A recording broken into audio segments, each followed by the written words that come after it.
Welcome back, modelers, to part 2 of the build series for the MiniArt P-47.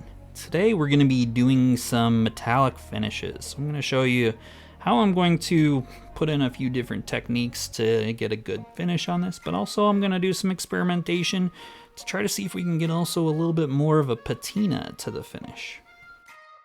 But first, I've got a correction sent in by a fan, John Colasante. So with the engine mountings, I was a little bit perplexed, and yeah, MiniArt does it a little bit weird. On the photo, you can see that there is very much engine mounts, and you have a little bit of a deflector shield that doesn't really have much structure to it. So when you put together the kit, the way that attaches is a little bit funky, not exactly true, but everything behind that point is bare, and so I can kind of see why they did it, but now it makes total sense. Now before I move on to the painting stage, I'm going to add a little bit of plumbing. Cool thing with this MiniArt kit is in the instructions, they will actually give you location, and there's actually a little bit of divots to where you would drill out and put these wires. So that was pretty nifty. Now they don't exactly tell you all of the wires, but it's pretty dang cool. Now after all that sanding, I killed a lot of the detail, so I'm going to have to restore it here. I'm just using this rivet tool that's from Galaxy Tools, and it fits the pattern pretty well. For the leading edges, I'm using some rubberized CA glue, just kind of rubbing it all over that surface, and then I'm going to come back with it later with some sanding and make sure that I don't get any ghost seams coming through those. Now I found a bit of a nasty gap here where these two panels line. So I'm just putting in perfect plastic putty, letting it dry, and then coming back at it with some water to kind of clean it up, and then also a Q-tip to just clean up all the rest of the residue so it doesn't look as gigantic.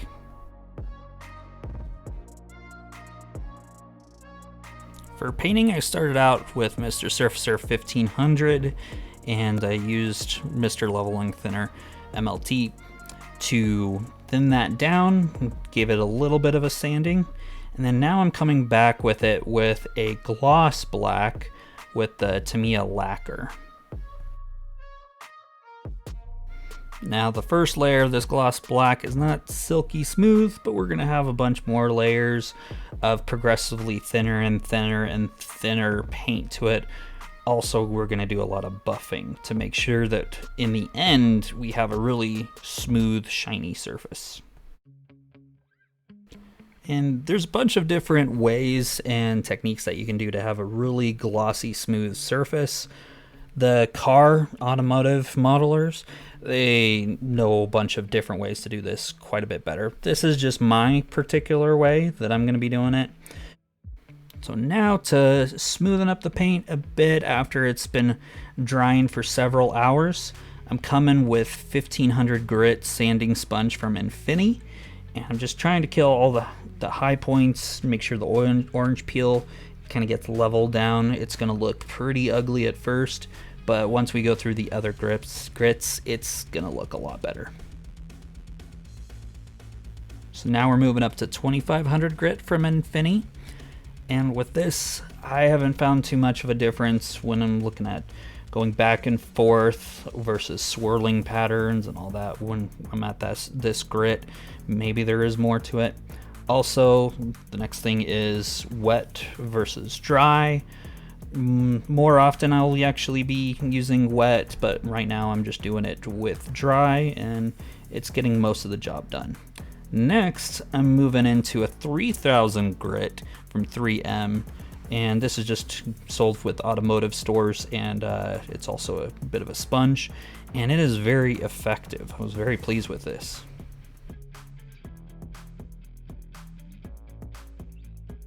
So now we move on to a bit of the power tools section. This is a sponge used for polishing that I got off of Amazon. It came in a couple different durabilities or densities in that set. Found that this orange worked quite well, but also the real soft red one is also good. but you definitely don't want to move into the heftier ones like the blue or the green that it comes with. I've had a few situations where you just burn right through the clear coat, and you don't want that to happen. If it does, then you can just go through the process again and then just kind of call it oil canning. The other thing you don't want to have happen too is take note of the rotation of the bit and make sure that it doesn't catch on the edge, and otherwise it may fling your part across the room, it may damage it, and so kind of keep note of where it's spinning so it doesn't catch onto it and fling it. So now I'm moving on to a cotton wheel to do my polishing, and this is pretty worn, which helps out with the process. Some of the ones that are brand new might be a little bit more abrasive, I guess, and so this can work out real well. Now we're getting pretty close with our shininess or reflectivity. I'm not necessarily looking for something that is super mirror finish, because in the end we're not necessarily looking for paint that is going to be mirror finish in this build. If you do find some high points, some roughness, just go through the grits again. You don't want to go too low or too high with it, but just work out that orange peel until you have the right kind of reflectivity, the right kind of surface that you want to have in the end.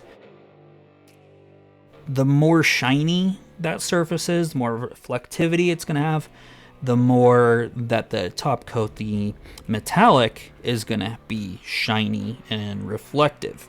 So if you are going for a kind of restoration museum or something fresh out of the factory potentially, you want a super gloss, or maybe you're working on something that's chrome, then yeah, you need it to be super reflective for this to work properly with the next phase.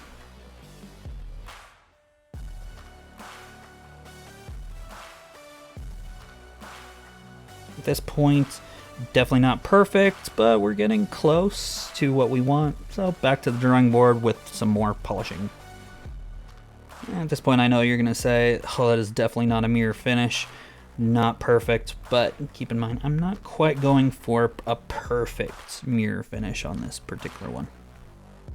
So this kind of begs the question then, well, Cameron, what are you actually trying to achieve with this? Like I said, I don't want to have particularly a super shiny restoration or something from a museum like that. I also don't want it to look like the painted on silver, especially when they look toy-like. That's definitely what I'm not looking for. So this is where references are going to help me a ton. This is the subject that I'm actually trying to portray, so I don't want to get into something that is fully aluminum oxide rough, the kind of MiG-21 derelict that you see just lying around. But I don't want to get into something that looks super rough, don't want to be super clean. So somewhere in the middle, something kind of like this. So you can kind of get a little bit of an idea of what I'm looking for, but it may not be 100% achievable. Talking to a friend, maybe the only way that you actually can do this is have actual aluminum sheet on your model and do actual oxidation to it. Some of these references I know is from a video game, but I kind of liked still what they're trying to achieve there. So I try to look at all these and try to get a little bit of an idea. Maybe I'll get it in the end, but we'll have to see. That's part of the fun. So I've got a little bit of a theory of how I can maybe achieve this. And I'm going to be using Ammo Mig A-Stand paints. So I've got the high shine, I've got the Airframe aluminum, I've got the dark aluminum, and then polished aluminum, and then the last one on there is going to be the high speed silver. So what I can do is maybe use how they have different reflectivities, different opacities, to be able to maybe achieve some different layers with that. So the high speed was pretty good with opacity, but you get that Airframe aluminum and kind of transparent. The high shine was obviously the shiniest, and so that is what I'm going to be putting down here as my base. So this test is going to show you the 4 different layers that I've got, using masks as we go. And so on the far right, it's kind of what I'm hoping to achieve in the end, except for that corner. That was an experiment with dull aluminum. So after looking at the footage of this, I don't know if it's the new camera that's just got some really good quality to it or what, but obviously this is not the most smooth finish. Definitely not something that I would be using for automotive, but I think it will work for what we're trying to achieve here. But I promise I can paint a smooth surface, just whatever factors led to this. And the end result from where I've got to here is actually quite nice that we'll look at.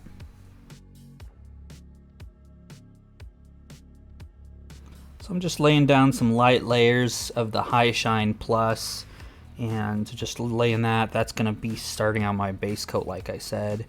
And with this, it's a little easier to use than the All Clad, but still got to have all the discipline. If you get too close with it, pressure too high, then the paint's going to look horrible. It's going to spider, it's going to pool. Sometimes it can even frost. And so make sure that you are being nice and careful and patient with the paint process.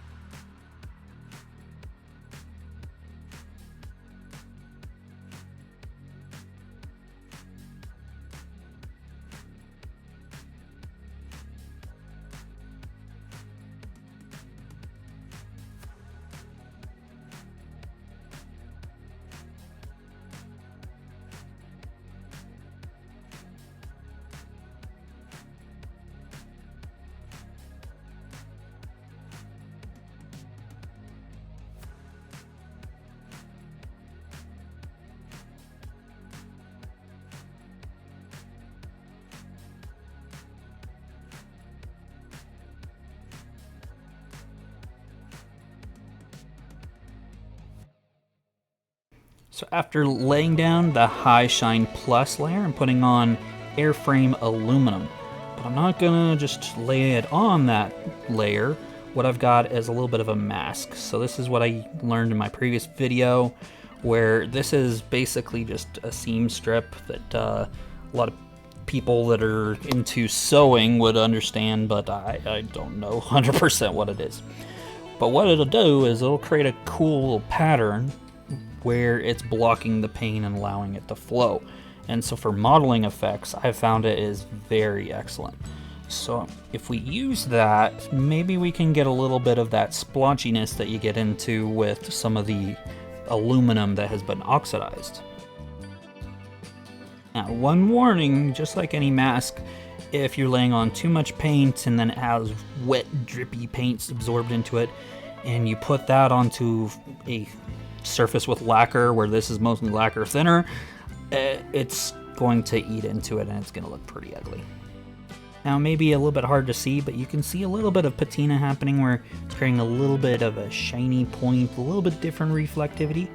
You can also see on the vertical stabilizer a little bit of that frosting effect that I was talking about, but don't worry, if you just let it dry, you can buff it and you won't see it anymore.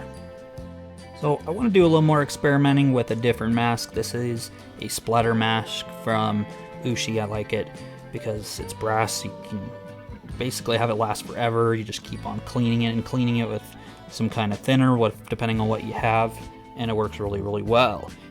Fortunately with this, you can see it's a little bit too stark. So I go back to that seam tape. So I'm moving over to the high-speed silver. This one is more opaque and it's not as shiny. So when we compare and contrast it to the kind of the shinier levels, I think the effect is going to be pretty good. But to be totally honest, I'm in uncharted territory. Done this before. This is a lot of experimentation. And then this is the effect that we have from it. It's not quite where I want, but I think we're going in the right direction. Now with these A-Stand paints, you can technically buff them. So I'm going to try that, see if I can blend in some things, maybe create a few effects. So play around with the good old cotton wheel from there.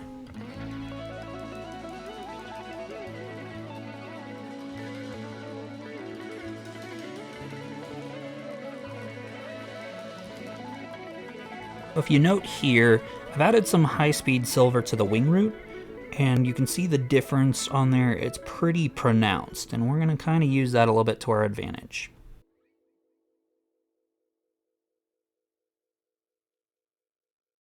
And at this point, it looks a little bit blotchy. So what we're going to do is still use the mask, add some more layers, and try to blend that in a little bit better.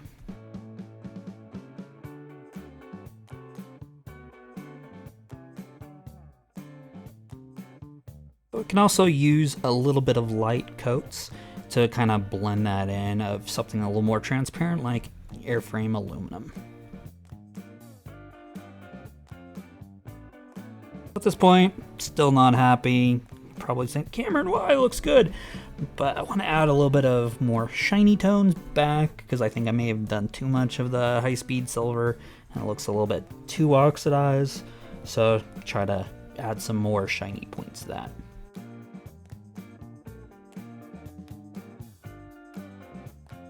Now I think we've gotten as much as we can when it comes to the metallics on here.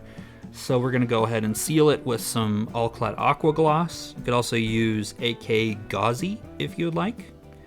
Now, this particular step can be a little bit of a debate. It does maybe kill a little bit of the reflectivity. On this particular build, I didn't really notice much of anything when I was going across. There's actually a few times where I had to really put it at an angle so I can actually see what I'm spraying, where it's actually getting coverage, because it is pretty dang transparent and it's made for this purpose. So in other situations, maybe you could get away with that, but with this, I'm gonna have a little bit of decals for the stencils. A lot of the markings I'm just going to do painted on, and so that's gonna look pretty good on top, but I've played around with some decals on top of it without any clear coat, and it just looks trash. You can totally tell there's a sheen difference, and so it just looks bad. Now, maybe there's some better decals out there. You can play around with the Edouard decals where you can remove the carrier film. That could be a pretty good solution, but this particular set, I'm gonna have to deal with a little bit of decals. So this is a point where I'm hoping having sub-assemblies is paying off with all the polishing and everything. And mostly, I think it was good, but the fit on the wing roots are not so great. So I'm just gonna go ahead and tack it in place, and then we're gonna use some putty here in a sec.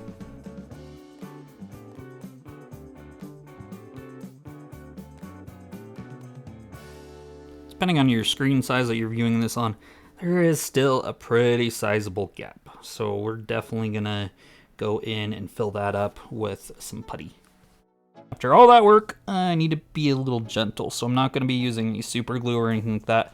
Just going in with the perfect plastic putty, or Vallejo putty is pretty similar to it. So I'm just lathering it into that crack, and then going to clean it up with water. We'll just spray high-speed silver over there, and it will just look like an oxidized wing root, and I think we'll be good. After playing around a little bit with oils, got my test bed here, and I think I'm at a point where I like the finish. So we're gonna use that technique on the rest of the airframe.